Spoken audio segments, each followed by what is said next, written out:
Ayan guys, nag-prepare tayo ng ating video dyan guys sa ating fish pond as preparing to feed my tilapia in my fish pond. Yan guys, makikita nyo kung mamaya yan guys, nag-prepare ng ating pagkain sa ating tilapia guys. Wait for a while lang guys. Ayan na guys, ako yan guys. Oh, patawa pa nga yan guys eh. Yan o, pakunti-kunti lang muna guys, lagay ng ating feed sa ating fish pond, tilapia. Mamaya guys, mamingwit tayo dyan guys.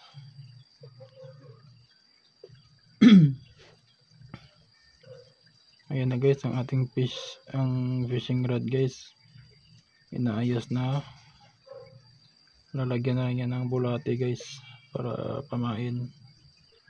Ayan guys, oh, napagkita-kita ko pa yung fishing rod ko dyan. Bali yung ating fishing rod dyan guys, yung ugly stick na medium light.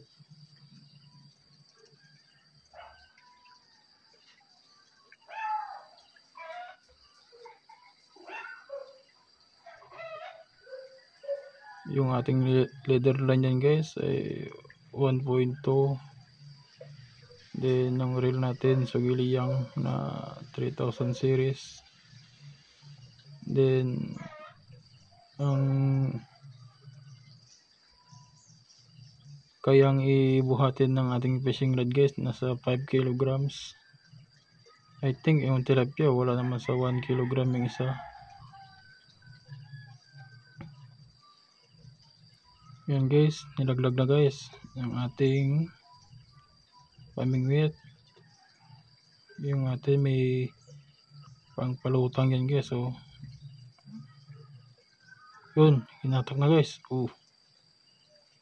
Yan, sinuhot sa water lily guys. Ano kaya makukuha ko yan? Oops. Uy, sumingit sa lalim ng water lily guys. Yun, ako water lily yung nahuli guys. Water lily. Ay, mayroon pala maliit na tilapia guys, baby tilapia. Mga fingerlings po lang siguro yan guys. Pero mayroon dyan iba guys, malalaki na. Ngayon, second attempt guys. Ilalaglag natin ulit yan. Makikita nyo guys, pag gumalaw yung kulay orange na bang palutang na yan guys, ibig sabihin may kumagat yan guys.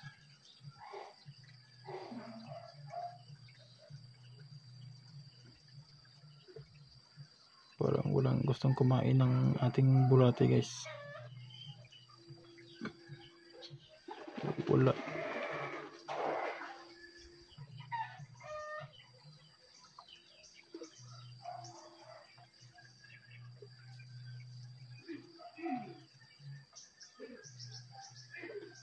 Nahiya sila. Nahiya yung mga tilapia guys.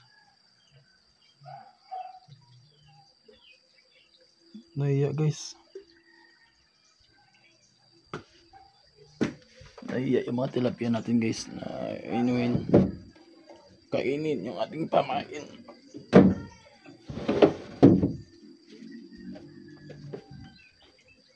Yan guys, third attempt.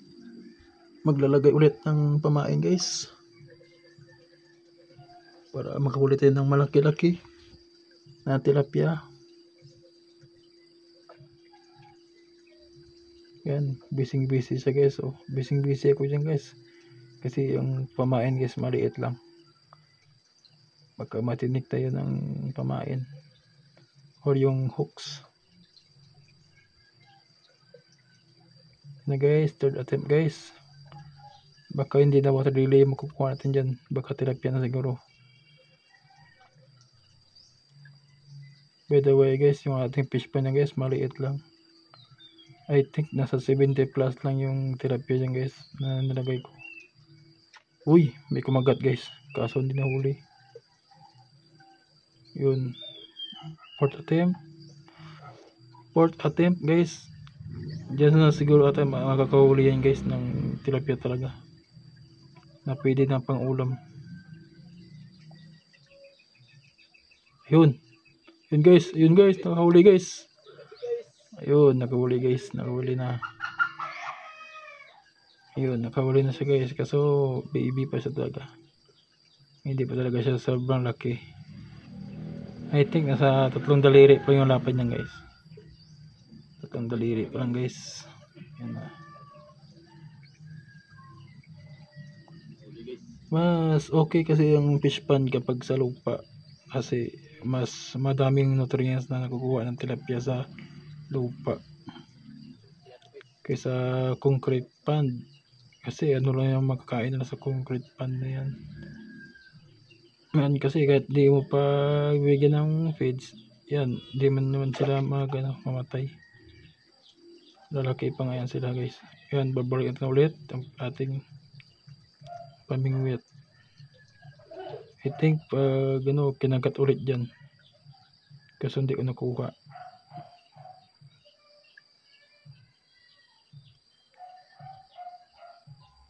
Yan guys, yan hinila guys. Yan so hindi nahuli guys, hindi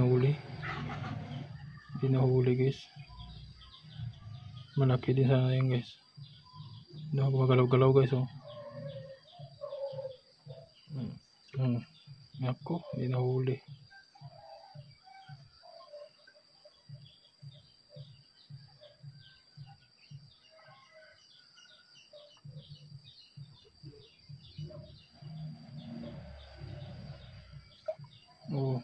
Parang nagsawa na rin ako dyan na gano'n namingwit guys. Parang gintes ko lang naman yan guys. Gintes ko lang naman yung mga tilapia dyan kung kakain ba o hindi. Kaso I think parang hindi nakakain dyan guys.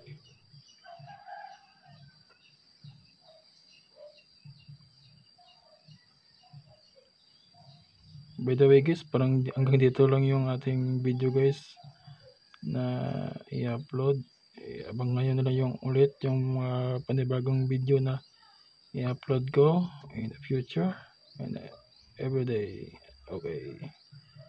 So guys, don't be like, no forget to subscribe and like and click the notification